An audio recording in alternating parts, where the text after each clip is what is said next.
en Estados Unidos que se dan por todo lo largo y lo ancho del país, contaminando ríos, contaminando la forma de vida de quienes viven, de quienes están ahí, como la industria del fracking, que es la extracción del gas de lutitas, contamina el agua de grandes extensiones del territorio de los Estados Unidos. Por ejemplo, en Texas hay lugares donde tú abres el grifo de tu llave y si lo acompañas el chorro de agua con un encendedor, ves que sale gas, gas ese tal cual que utilizamos para el consumo en casa.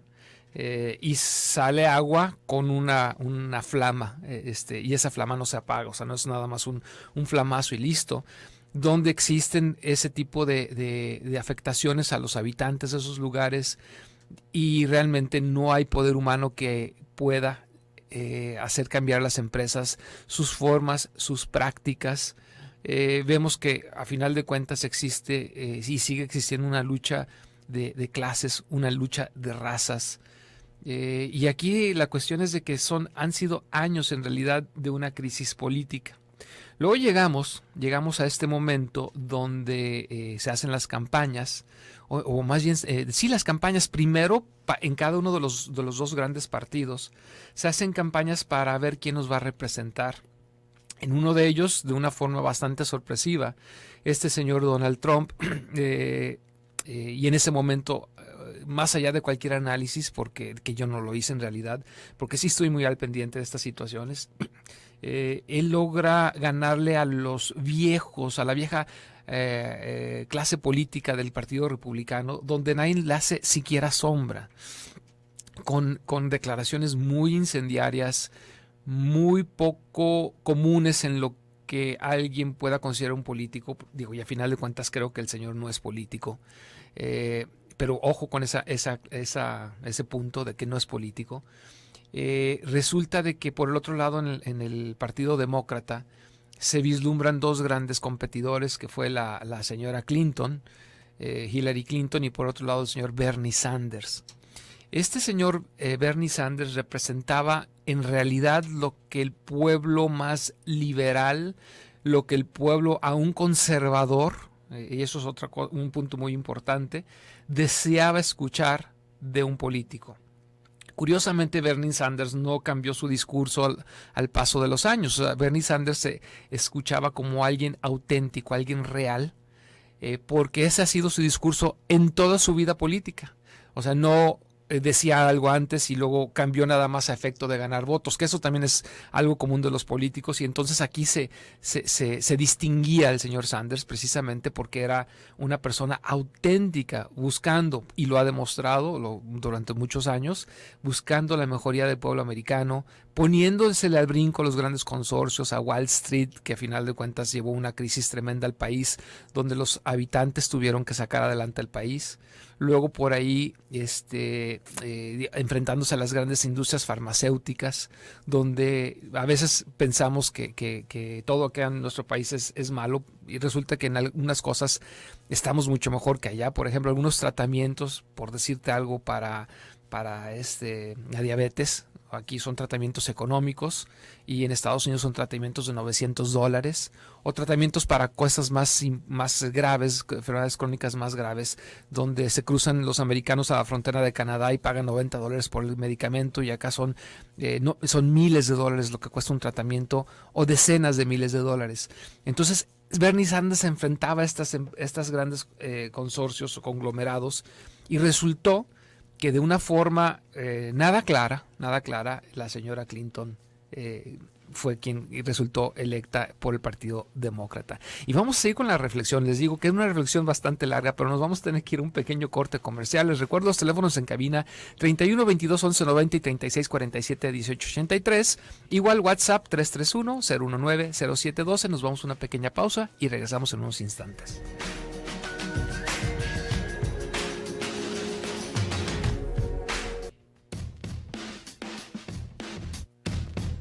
Ya estamos de vuelta, este es tu programa Despertares, soy el arquitecto Aldo Prieto y estamos en nuestra reflexión de la semana, en este caso, esta situación que se dio a principios de la semana, que fue la elección del señor Donald Trump como presidente de los Estados Unidos, y estábamos haciendo un poquito de antecedentes, como en el Partido Demócrata se dan unas elecciones muy, pero muy amañadas, que de hecho se encontraron algunos correos en estos famosos Wikileaks, donde se ve que el partido definitivamente estaba haciendo todo lo posible porque ganara Hillary Clinton, y por el contrario veía la forma en poderle poner no una piedrita en el camino, sino una piedrotas en el camino del señor Bernie Sanders, a pesar de que las manifestaciones que se veían cuando Bernie Sanders daba una plática, se veían decenas de miles de personas reunidas. Y cuando daba una plática la señora Clinton eran unos cuantos cientos de personas reunidas. Y entonces empezaba a darse pues a final de cuentas, lo que sucedió empezaba a gestarse en ese momento. Muchísima gente que nunca había salido a las urnas se dio cuenta de que la señora Clinton a lo largo de su vida había tenido una serie de beneficios por haber sido parte del grupo dirigente del país durante muchísimos años, y hizo todo lo posible por que a la gente nueva pudiera tener un representante. Y bueno, se hablan de fraude y todo. Tan fue así que la presidenta del Partido Demócrata, Debbie Wasserman, tuvo que renunciar debido a este tipo de datos que se descubrieron. Y entonces, bueno, se posiciona en la mente, y aquí es donde hice mi análisis más fuerte, desde la perspectiva del neuromarketing, que también se aplica a las campañas políticas. Se empieza a posicionar en la mente del ciudadano americano dos opciones. La representante del Partido Demócrata, que era una política de la vieja guardia, donde prometía más de lo mismo, donde a final de cuentas la corrupción tenía muchísimo que ver y se manifestaba, como les comento, simple y sencillamente sin ir tan lejos en las elecciones internas del Partido Demócrata. Y por otro lado, estaba el señor Donald Trump, que bocón y todo, porque la verdad es un bocón el señor y a veces no piensa lo que dice, misógino, racista y todo lo que ustedes gusten ponerle, pero él se empieza a posicionar como alguien nuevo, alguien que, si bien no daba la seguridad que representaba la señora Clinton, sí daba la posibilidad de algo diferente. Y desde esta perspectiva creo yo que fue que se gestó el triunfo del señor Trump. El señor Trump no creo que tenga la capacidad de un estadista. Creo, de hecho, y lo creo firmemente, aunque no he podido encontrar un documento que lo avale, que el señor no pensaba ganar. Esto fue como un poquito como el burro que tocó la flauta. Ahora se encuentra con que gana y no sabe realmente qué va a hacer, y así es como se nota, con pasos muy vacilantes para formar a su gabinete propuesto, el equipo de transición, rompiendo ya promesas de campaña, y entonces nos empezamos a enfrentar a una realidad que no es del todo prometedora, a pesar de que el pueblo americano decidió efectivamente, antes que seguir con la misma corrupción y el mismo sistema, voy a irme por un cambio. Y esto lo digo por varios datos que encontré. Uno de ellos muy interesante. Resulta de que de la gente que tiene estudios universitarios, no maestría ni doctorados, nada más a nivel licenciatura, la mayoría de la gente, o sea, una mayoría, no abrumadora, pero sí mayoría, que votó por Trump. O sea, gente que tiene estudios, hizo este análisis y de alguna u otra manera llegó a la conclusión de que, a pesar de la inseguridad que representaba Trump, valía la pena arriesgarse con él. Y esto se posicionó claramente en la mente de los americanos, donde existían dos grandes principios de las necesidades del ser humano. Uno de ellos es la certidumbre, la certeza que representaba Clinton, pero era una certidumbre y una certeza de incertidumbre, porque siguen desapareciendo los trabajos, sigue la clase media haciendo más pequeña, el poder adquisitivo de la clase baja sigue disminuyendo año tras año. Entonces era una certidumbre que no era muy agradable. Por otro lado estaba la variedad o la incertidumbre que representaba Donald Trump, que es otra de las necesidades, sobre todo viéndolo como variedad, necesidades humanas, desde la perspectiva de la teoría de Robbins. Y entonces se vienen estas elecciones donde la principal motivante, que bueno, así fue la posición del neuromarketing, neurológica, pero el principal motivante que se hacía en las campañas era de miedo. Vota por mí porque si no llega la otra persona, y eso te va a infundir miedo. Vota por mí o vota por la otra persona y eso te va a infundir miedo. Y de hecho es una táctica que se está utilizando a nivel mundial en todas las campañas políticas, lo cual las hacen todavía más tediosas y más feas que de costumbre. Pero y no hubo grandes propuestas, ¿eh? O sea, vota por mí pues, si no vas a estar el racista, vota por mí si no va a estar el misógino, o vota por mí porque si no se queda la señora que ya dijo en su campaña que iba a hacer, tomar acciones que casi encaminaban con seguridad a una tercera guerra mundial. Entonces viene todo esto y a final de cuentas el pueblo elige de alguna u otra manera entre estas dos opciones y elige una que aquí en México nos ha causado bastante miedo. Yo no creo que la palabra que debamos utilizar es esa, miedo. Yo creo que sí se presenta una crisis, porque una crisis se define como un cambio brusco o una modificación importante en el desarrollo de algún suceso. O sea, aquí hay una crisis, viene algo ya que conocemos, en este caso una situación política, económica de nuestro país vecino, que a final de cuentas es nuestro principal socio comercial, del cual tenemos una relación muy estrecha, buena y mala, es una relación de odio y de amor. Y por otro lado, bueno, viene un cambio brusco. Este cambio puede ser físico, simbólico, se están dando los dos. Y también se entiende como crisis una situación complicada o de escasez. Aquí más que solamente yo lo veo a nivel de cambio. Yo no lo veo que se esté presentando ya la crisis como una escasez propiamente dicha. Pero existe ese riesgo y esa posibilidad. Aquí la cuestión es de qué podemos hacer nosotros como mexicanos a efecto de poder enfrentar una crisis, y no solamente esta, sino que esto me sirvió y me dio pauta para desarrollar el programa, que era básicamente qué debemos hacer los humanos ante una crisis. Nada más que sí quiero compartir con ustedes una frase antes de ya entrar de lleno al tema, de un filósofo coreano de nombre Byung-Chul Han. Lo voy a leer. Y dice que quien fracasa en la sociedad neoliberal del rendimiento se hace responsable a sí mismo. Y comparto parcialmente esa idea. O sea, nosotros somos responsables de lo que nos sucede. Pero se avergüenza al hacerse responsable. En lugar de poner en duda a la sociedad o al sistema, y en esto consiste la inteligencia del régimen neoliberal. O sea, a final de cuentas, cuando hay algo mal a nivel sistema, nosotros volteamos a ver hacia nosotros mismos, y además nos venden mucho esa idea de que el cambio está en ti. Sí, el cambio está en ti, pero también el cambio está en ayudar al prójimo, al más necesitado. El cambio está en también brindarte. Si tú tienes algo que puedas dar a los demás, ese es el momento adecuado, porque a final de cuentas somos seres sociales. Y no cerrarnos, y si nos va mal decir, me va mal por mi culpa. No, o sea, sí, en parte sí va mal por mi culpa, pero ¿qué está haciendo la sociedad en sí para mejorar? ¿Qué estoy haciendo yo para ayudar al que menos tiene? Y esa es, insisto, la gran inteligencia del régimen neoliberal, como nos lo dice Byung-Chul Han. Pero dice que nosotros dirigimos la agresividad hacia nosotros mismos. Entonces el explotado se convierte no en un revolucionario, se convierte en depresivo. Y esto lo vemos por todos lados. Las depresiones están al orden del día porque nosotros sentimos no tener la capacidad de revertir lo que un sistema nos está ocasionando. Y eso pasó exactamente en Estados Unidos. Y viendo la posibilidad de sí hacer algo a nivel social, pues dieron con la opción del señor Trump y vamos a ver cómo nos va. Ahora sí, vamos a entrar de lleno al programa, que fue una reflexión muy larga, de 2 segmentos. ¿Cómo la ves, Toño? Medio larguita, pero creo que un poquito interesante, porque a final de cuentas es algo que nos está sucediendo, es algo de la actualidad, y tenemos que saber qué hacer, qué sí podemos hacer ante la llegada de una crisis, que a final de cuentas, insisto, ahorita solamente es perceptual. Y lo primero que tenemos que hacer antes de irnos al corte, y es la más importante de todas, es no permitir que tus pensamientos alimenten tus preocupaciones. ¿Sí?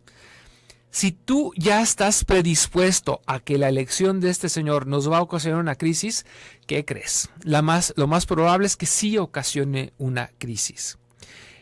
Normalmente todo lo que nos da miedo, normalmente todo lo que nos preocupa no se manifiesta en nuestra vida. Así, tal y como se los digo. Y si no, digo, hagan una reflexión, hagan un análisis a lo largo de su vida y se darán cuenta de que ni perdieron el trabajo cuando pensaban que lo iban a perder, ni perdieron la casa cuando se puso difícil hacer los pagos, ni los expulsaron de la escuela cuando tuvieron aquella situación con algún compañero, ni los reprobaron cuando no entregaron un trabajo. O sea, a final de cuentas nosotros somos seres que tendemos a enfocarnos en cosas negativas, lo cual es algo que debemos ir cambiando poco a poco. Pero si nosotros estamos ante un cambio en la situación de política económica a la que estamos acostumbrados, no quiere decir necesariamente que venga lo más malo. Debemos de ver las formas siempre, y eso ante cualquier crisis, debemos de ver las áreas de oportunidad siempre en una crisis, las existen. Nos vamos a tener que ir nuevamente a una pequeña pausa comercial y luego ya regresamos para platicarles de todos estos puntos que son importantes para poder manejar una crisis. Teléfonos en cabina 31 22 11 90 y 36 47 18 83. WhatsApp 331 019 07 12. Llámenos, díganos ustedes qué piensan de todo esto que estamos hablando. Vamos a una pequeña pausa y regresamos después de breves instantes.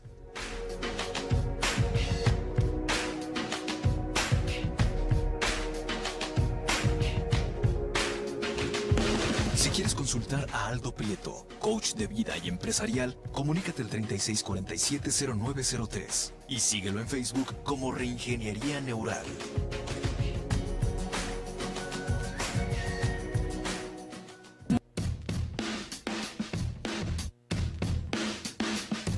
Ya estamos de vuelta aquí en tu programa Despertares. Son las 8:33 de la mañana. Y oye, ¿qué vas a hacer? ¿Qué van a hacer hoy sábado? A ver, ¿tienen planes? Pues resulta de que si no tienen planes, hay un musical que se llama Siddhartha. Este musical Siddhartha, que ha recorrido todo el mundo, está basado en una novela de Hermann Hesse del mismo nombre. Y pues resulta de que hoy a las 8 de la noche, va a haber función de este increíble musical de Siddhartha.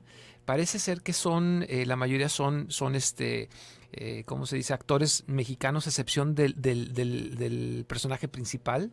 Él ha viajado con este show, con este musical por varias partes del mundo. Y hoy a las 8 de la noche hay función. Y mañana hay ¿cómo se llama? Una promoción muy padre, que si van papá y mamá, pueden entrar con ellos 2 menores de 16 años, sus hijos.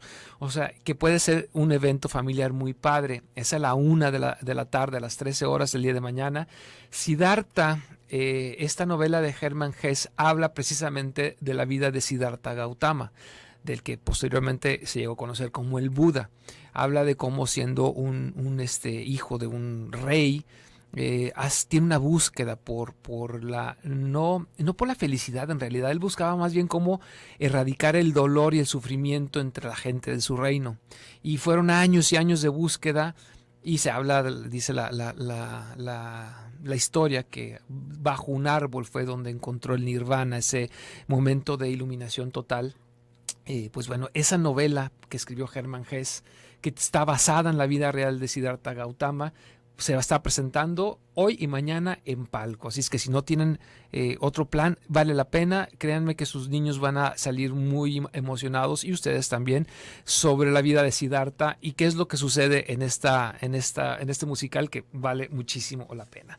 Tengo que agradecer mensajes, llamadas que nos están llegando. Miguel Ángel desde tempranito nos dice saludos en cabina, que ya está activo. Este mensaje fue pasadito de las 8 de la mañana. Por acá nos hablan desde Coahuila y nos piden que pidamos por su matrimonio, que está pasando por un momento de separación. Sí lo hacemos. Te mandamos desde aquí luz, y que sea lo mejor, que tenga que suceder. Acuérdate que a veces lo que nosotros queremos no va con los planes de lo que quiere el de allá arriba, y a veces hay que dejarse llevar. No digo sin ello luchar y buscar lo mejor desde nuestra perspectiva antes, ¿no? Por acá nos dice, buenos días, nos está mandando un mensaje a Gustavo Cuellar y nos dice que no cree que esa elección nos beneficie en nada, pero habremos de enfrentarla como venga y nos está deseando un excelente sábado. Y le contesté a nuestro amigo Gustavo que yo creo que sí hay áreas de oportunidad. Hay áreas de oportunidad que esperemos logremos sacar adelante esas áreas de oportunidad. Por acá nos dice que pienso que en lugar de criticar y hablar mal de Trump, enviémosle bendiciones, el igual que nuestro presidente. Pues muchas veces es lo que nos queda. O sea, a final de cuentas, pedir que a final de cuentas que se les ilumine para que puedan hacer las cosas bien. De hecho, tiene propuestas muy buenas, Trump. Se ha hablado mucho de su forma de ser, pero tiene propuestas muy interesantes, muy buenas, que esperemos de que sí les lleve a cabo. Desgraciadamente ya una de ellas ya no la está cumpliendo. Por ejemplo, él decía que iba a terminar con todos los cabildeos. Los cabildeos eran personas que daban fuertes donaciones a los políticos en Estados Unidos, que allá es legal y está permitido, para obtener ciertos favores para las industrias para las cuales cabildeaban. Pues resulta que ya está metiendo de estos personas que se dedican a cabildear dentro de su equipo de transición, y parece ser que a lo mejor el secretario del Tesoro es un ex ejecutivo de uno de los más grandes bancos de Estados Unidos, que fue precisamente el que metió en la crisis económica de hace unos años a todo el mundo. Así es que bueno, ya está por ahí faltando un poquitín a esa promesa, ¿no? Por acá nos dice Rosy, buenos días, querido Aldo, gracias por este programa. Yo en lo personal estaba muy confundida y desolada. Gracias a tu reflexión veo la situación diferente. Mil gracias por ser parte de nuestra comunidad latina. Hoy tengo una reunión y yo sé que se va a tocar este tema. ¿Qué les puedo decir para ver el panorama de diferente manera? De antemano, gracias. Pues es un poquitín esto, Rosy. Yo creo que ya la elección está dada. Hay que tratar de rescatar lo bueno, y a final de cuentas lo que estamos diciendo en el programa, que va a haber unas cosas muy interesantes. Escúchalo, Rosy, porque creo que las pueden aplicar nuestra comunidad mexicana allá en Estados Unidos. José Luis por acá nos dice que como mexicano, como le hemos mencionado, las crisis nos retroalimentan. No retroalimentar la crisis para que crezca. O sea, exactamente, si estoy pensando que es malo, malo, malo, pues ¿qué creen? Va a ser malo, malo, malo. Debemos de dejar de depender del exterior, estoy totalmente de acuerdo, aunque existe una circunstancia exterior que no podemos, o sea, no nos podemos cerrar, ya no se presta a esto. Yo creo que sí podemos convertirnos en una sociedad con enfoque mundial, pero con recursos locales, y eso sería realmente lo que deberíamos de hacer. Debemos de sacar nuestras virtudes, que tenemos muchas. Y dice, perro que ladra no muerde. Ay, José Luis, algunos sí. Algunos sí ladran y muerden. Esperemos de que no muerda en realidad este señor Trump, y que realmente haya sido nada más una postura para ganar votos y simpatías en las elecciones. Realmente rezamos por eso, como nos dijo nuestro amigo o nuestra amiga que anteriormente nos lo hizo saber, ¿no? A ver, puntos para poder enfrentar las crisis. Enfrentar los hechos. ¿Cuáles son los hechos reales que tengo? O sea, tengo esto y esto, y no tengo esto. A partir de ahí yo tengo que tomar decisiones. No debo de convertirme en víctima, pero no por el hecho de que no existe una culpa desde fuera. No debo convertirme en víctima, porque eso me quita herramientas para enfrentar una crisis. Si yo nada más estoy, ay, pobre de mí, ay, pobre de mi país, ay, pobrecitos de nosotros, ay, cómo nos va a ir, pierdo el único poder que tengo, que es la acción. Entonces lo primero es tener los hechos, juntar los hechos. Ya teniendo los hechos, establecer un plan de acción. Y parte de ese plan de acción es parte de lo que vamos a ir platicando más adelante en este programa, ¿no? Debemos de escoger, punto número 2, debemos de escoger lo constructivo por sobre lo destructivo. O sea, si yo veo que existe una actitud negativa por parte de alguna política, por parte de una empresa, por parte de una persona, yo debo de construir desde ahí, porque si recibo agresión y regreso a agresión, ¿esto a dónde nos va a llevar? ¿Okay? No digo que te dejes. La verdad es de que no es algo que te pueda pedir, porque al final de cuentas yo no soy así. Yo no sé poner la otra mejilla. O sea, sí brinco, y posiblemente lo mejor que pueda llegar a hacer es darme la media vuelta y retirarme. Eso es lo mejor que hasta ahorita, conociéndome, sé que puedo hacer. Pero a partir de ese retirarme ya no estoy enfrentando agresión con agresión. ¿Okay? Y debo de construir, dicen, escoger la vida sobre la muerte, construir por sobredestruir. Entonces, ese es el segundo paso. Tenemos una serie de hechos, de eventos, y desde ahí debemos de construir. ¿Qué puedo construir? Como les decía, si hay propuestas interesantes que hace este señor Trump, sé que nos van a afectar de alguna manera. Por ejemplo, él quiere renegociar el Tratado de Libre Comercio. Pues según muchas personas, el Tratado de Libre Comercio no fue benéfico para México. Entonces, si se renegocia, posiblemente es una posibilidad de renegociar alguna situación más favorable para nuestro país, porque tampoco resultó que fue favorable para los Estados Unidos. Entonces, a final de cuentas, a lo mejor sale algo mejor para el pueblo y no tanto para las empresas, ¿no?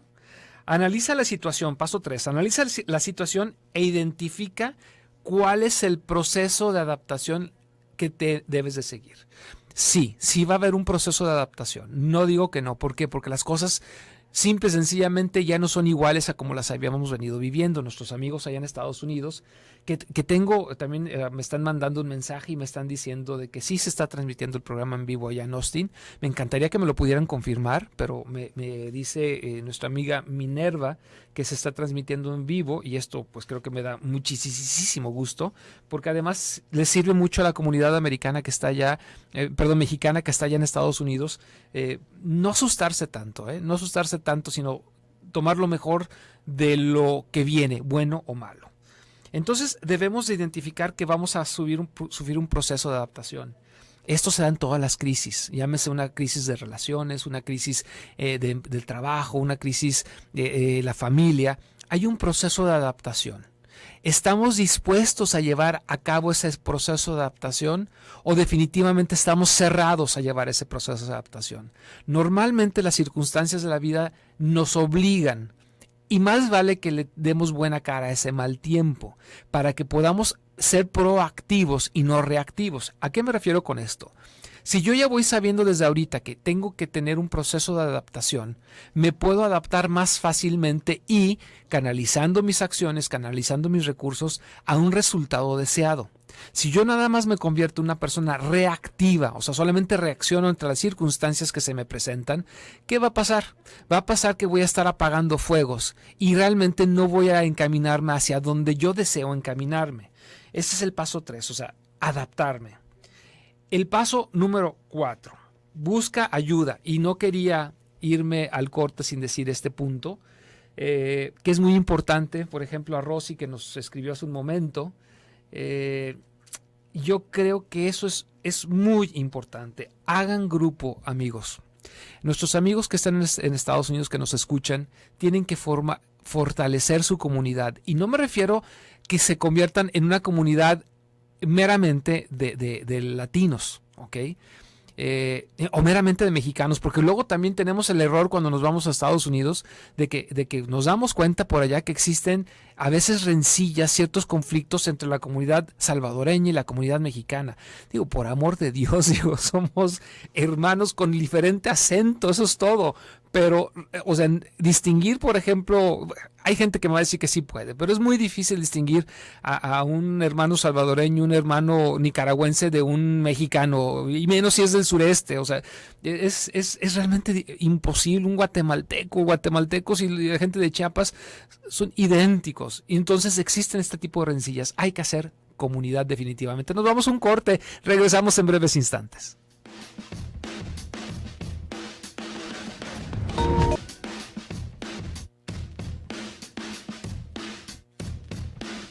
Ya estamos de vuelta, este es tu programa Despertares, soy el arquitecto Aldo Prieto con este tema tan interesante, es cómo enfrentar a las crisis, y lo enfocamos desde en este momento, sirve para todo, pero lo enfocamos muy en particular para nuestros hermanos que están en Estados Unidos, y por lo cual me llama mucho la atención, porque de repente me dicen que sí se nos transmite en vivo en Austin, de repente me dicen que no. Bueno, el licenciado Martínez nos está diciendo que sí se está escuchando, y me da mucho gusto, porque a final de cuentas creo que podemos aportar un granito de arena para poder enfrentar esta situación y sacar el mejor partido de ello. Por acá nos manda saludar y felicitar Amparito Pérez, nos dice que nos felicita por la transmisión que llena de cultura siempre. Muchas gracias, Amparito. Dice que desea participar para lo de Siddhartha. No te preocupes, Amparito, eso es para todo mundo. El domingo, o sea, mañana a la 1 de la tarde, en esa función, 2 menores de 16 años gratis acompañados por sus papás. O sea, eso no es así, es para el que vaya, para acabar pronto, y vale la pena. Ahora, los boletos están disponibles en taquillas de palco y en Ticketmaster. Yo sí le tomaría tiempo al tiempo, a efecto de poder, ¿cómo se llama?, tener mi lugar seguro. No vaya a ser que se llene y se den su vuelta. Ticketmaster lo pueden hacer, o de hecho en internet busquen el teléfono de palco, y yo creo que les podrán informar de los ¿cómo se llama?, de los boletos, si hay todavía o no. Sé que sí hay, pero hay que apurarse para tener también los mejores lugares, Amparito. Por acá nos dicen, buenos días, como dicen, no hay mal que por bien no venga, y nosotros hay que ver lo mejor de lo que podemos hacer. Ana Elvira Costa, muchas gracias, Ana Elvira. Efectivamente, aquí la invitación primero que nada es no llegar a conclusiones todavía. No sabemos cómo nos va a ir. Fíjate cómo reaccionó de curioso el mercado, independientemente de saber, porque lo que sí tiene Trump es que no nos dice nada seguro. Es realmente un volado lo que vaya a hacer este señor. Eso es cierto, y esa incertidumbre nos genera incertidumbre a nosotros, y generó incertidumbre en los mercados, independientemente de que hay analistas que dicen que le va a ir muy bien a la bolsa de valores y todo este rollo. De repente cayó, el peso cayó, el dólar cayó, bueno, fue un show, ¿no? Entonces estábamos hablando de hacer grupo, y decíamos que no hay que hacer grupo, nuestros amigos, por ejemplo, en Estados Unidos, solamente entre mexicanos. Hay que ampliar nuestras redes, todos los latinos, todos nuestros amigos americanos, México-americanos, americanos de 20,000 generaciones, nativos, etcétera. Ampliemos nuestras redes. Es un momento ante una crisis en que cuando estás en grupo te puedes defender. Si tú ves alguna agresión que se están dando, eso sí, están aprovechando los racistas, xenófobos, están aprovechando esta situación para hacer agresiones realmente infrahumanas. Pero la cuestión es esta: si estás en grupo, si haces grupo, puedes dar un paso adelante y denunciarlo, puedes dar un paso adelante y poner el alto. No digo que te pelees, porque pues a final de cuentas vuelvo a lo mismo, es agresión contra agresión, que es lo que va a desembocar. Pero sí lo puedes señalar, sí puedes decir alto, sí puedes decir te estoy grabando. O sea, hay muchísimas cosas que podemos hacer cuando estamos en grupo. Entonces es un momento, dicen por ahí que en la guerra hay que, no digo que sea guerra, pero es un ejemplo, perdón, hay que concentrar. Sí, concéntrate tú con tus amigos, haz grupo, genera esa red de protección y de apoyo para evitar este tipo de situaciones. Aunque no creo, y eso estoy seguro, que toda la gente que votó por Trump no necesariamente es racista, no necesariamente es misógina. O sea, votaron por otras circunstancias que comenté al principio del programa, que tenía que ver con la situación económica del país. Ponte en movimiento, ese es el punto 5. Levántate, sal de tu huevito. Si te cierras, no quieres salir ni a la esquina, ya estás dando un triunfo que ni siquiera estás peleando, ¿eh? O sea, estás cediéndolo. Sal, haz tu vida cotidiana. Muévete, sé proactivo. Hay lugares, hay instancias dentro del mismo gobierno municipal, estatal, etcétera, donde puedes empezar a hacer presencia, puedes empezar a hacer propuestas, puedes empezar a trabajar. Y desde la perspectiva, o sea, ya personal, cuando tú te enfrentas a una crisis, o sea, para todo el mundo, muévete. O sea, si tú te empiezas a cerrarte, te empiezas a deprimir, te empiezas a cerrar para lamerte las heridas, para compadecerte de ti mismo, lo único que vas a ocasionar es un problema mayor. Nuestro cerebro empieza, por lo tanto, a funcionar como si estuviera en depresión, baja los niveles de serotonina, de oxitocina, de dopamina, y eventualmente puedes llegar a estar deprimido, lo cual ya se puede considerar como una enfermedad. Convierte el problema en una oportunidad. Sí las hay, amigos. Créanme, vean la plataforma de este señor. Insisto, no sé qué vaya a hacer a final de cuentas, porque ya está echándose para atrás en algunos puntos. Unos de ellos buenos, por ejemplo, el famoso Obamacare. En el Obamacare resulta de que dice que no lo va a cancelar, que muchos puntos los va a respetar, y eso es bueno, porque creo que fue un logro, aunque no es lo ideal, ¿eh? Hay muchas cosas que se pueden mejorar, pero bueno, hay propuestas interesantes. Cuando tú tienes una crisis personal, a lo mejor en tus relaciones, conviértelo en una oportunidad. Analiza tú en qué estás fallando en una relación entre dos. Por ejemplo, a lo mejor hay una falta de comunicación. A lo mejor ese es mi problema. A lo mejor yo doy por hecho que la otra persona entiende lo que yo entiendo. Entonces yo puedo convertir ese problema, esa crisis, en una oportunidad para modificarme y por lo tanto solucionar esta crisis, enfrentarla de la mejor manera, convertir un enemigo en un amigo. Claro que se puede. La idea es nada más tenerlo en mente, planificarlo y tomar acción, o sea, tomar pasos que te lleven a este camino a final de cuentas. 7.7. Brinda ayuda a los demás. Fue algo que dije a un principio. Conviértete en benefactor, no solo en beneficiario. Hay gente que tiene peor situación que nosotros. Pon el ejemplo. O sea, si tú lo que quieres es que te acepte una comunidad, si tú lo que quieres es que te acepte un amigo, si tú lo que quieres es que te acepten en el trabajo, ¿cómo reaccionas tú cuando hay alguien más en el trabajo con una situación más débil que la tuya? Vamos a decir, alguien que recién acaba de entrar, ¿le brindas tu apoyo? Vas y le ofreces tu apoyo. ¿Y en qué te puedo servir? Soy tu amigo. ¿Hay algo que pueda hacer por ti? ¿Lo haces? No, normalmente estamos esperando que alguien más lo haga por nosotros. Queremos que alguien nos brinde su ayuda, su apoyo, etcétera. Pero fíjate que esto es muy curioso. Cuando tú brindas ese apoyo no solamente al necesitado, sino al que no necesita, empiezas a generar tus propias redes. Igual puedes ir con el jefe, porque el jefe tiene muchas presiones. ¿Te puede ayudar en algo? ¿Puede hacer algo por ti? Y vas a ver cómo las cosas empiezan a cambiar. Pero normalmente estamos esperando en ese plan de víctima que también se nos da, así como el Tamafat que hablaba Héctor Suárez. A final de cuentas, estamos esperando que nos vengan a ayudar. Nos da el Tamafat porque no nos ayudan. Más bien vamos buscando ayudar, vámonos convirtiéndonos en benefactores. Y hay oportunidades muchísimas cuando se genera una crisis. Y a veces solamente con el hecho de ayudar ya sientes que sales de la crisis. Con ayudar tomas una nueva perspectiva de las cosas. Entiendes mejor tu problema a través de entender el de a un ladito. Eso también es muy, pero muy importante. No quiero, a ver, tengo más mensajitos por acá, hay bastantes. Ay Dios, me está diciendo que esa es mi firma. Nuestra amiga que su teléfono termina en 4391. Bueno, si me la pones en un cheque y la mandas por correo, me va a ser más útil. Creo que por ahí hicieron análisis grafológico en algún programa, pero eso fue, si mal no recuerdo, ayer a mediodía. Pero pues de todas maneras, pues aquí queda grabado. Y si era más bien, te digo, si me lo mandas en un cheque, me lo mandas por correo, creo que me va a ser más útil. Aquí invitamos a Toño y a Rosy y nos vamos de paseo si es que es un cheque jugoso. Luego por otro lado nos dice aquí nuestro amigo o amiga con terminación de teléfono 2013, creo que con el resultado nos sacaron de golpe de la zona de confort. Por supuesto que nos sacaron de la zona de confort. Y eso, amigos, es bueno. Búsquenle por donde busquen. Todos los logros, todos los triunfos, todos los éxitos y la excelencia se encuentran fuera de la zona de confort. Te agradezco mucho haberme recordado este concepto, amigo o amiga, porque efectivamente nos sacaron de golpe de la zona de confort. Y ojo, fuera de la zona de confort es donde vamos a tener nuestros mejores logros, nuestros mejores triunfos.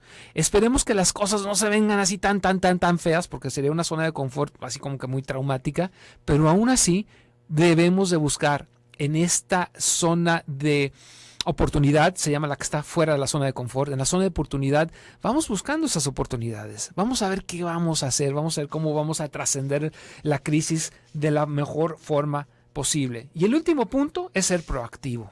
Y tiene mucho que ver con esto. O sea, si yo identifico el problema, si yo planeo la salida, si yo me establezco, me fijo metas en categoría, por ejemplo, A, y luego tengo un plan B, o a lo mejor hasta un plan C, pero cuando algo no se da, yo ya sé por dónde tengo que responder y por dónde voy a reaccionar. O sea, yo me tengo que adelantar antes de que el fuego me queme. Por ejemplo, si tú tienes un cerillo sostenido en tu mano, tú vas a poder decir, cuando empieza a quemarse la punta, tú vas a decir, cuando esta llama me empiece a quemar, yo la voy a lanzar. ¿Okay? Ya lo tienes pensado, ¿no? O antes de que llegue le voy a soplar al cerillo. Bien, eso es ser proactivo. O desde un principio dices, lo arrojo. Eso es ser proactivo. Pero si tú nada más te quedas observándolo ahí, mesmerizado, hipnotizado por la llama, y no te das cuenta que poco a poco te empieza a quemar, ya cuando es mucho el calor ya te quemó, y hasta que te quemó te diste cuenta y lo arrojaste, no cuando empezó a subir el calor, sino cuando fue doloroso. Y eso es precisamente la idea de ser proactivo en todas las crisis. llámense como se llamen, personales, familiares, de empresa, o esta en particular que es sistémica en Estados Unidos. Y créanme que dicen que cuando veas las barbas de tu vecino cortar, bueno, ponlas a remojar. Es algo que también podemos aprender nosotros y debemos de ser proactivos pensando qué vamos a hacer si se nos presentan esas circunstancias. Amigos, nos tenemos que despedir. El día de hoy quise hablar de este tema que creo que fue muy importante. Me encantó que me confirmaran que estábamos en vivo en Austin porque va a servir mucho más allá. Soy su amigo el arquitecto Aldo Prieto. Me despido de ustedes hasta la próxima semana. Espero con un tema que también les agrade y que los entusiasme. Hasta luego. Chao.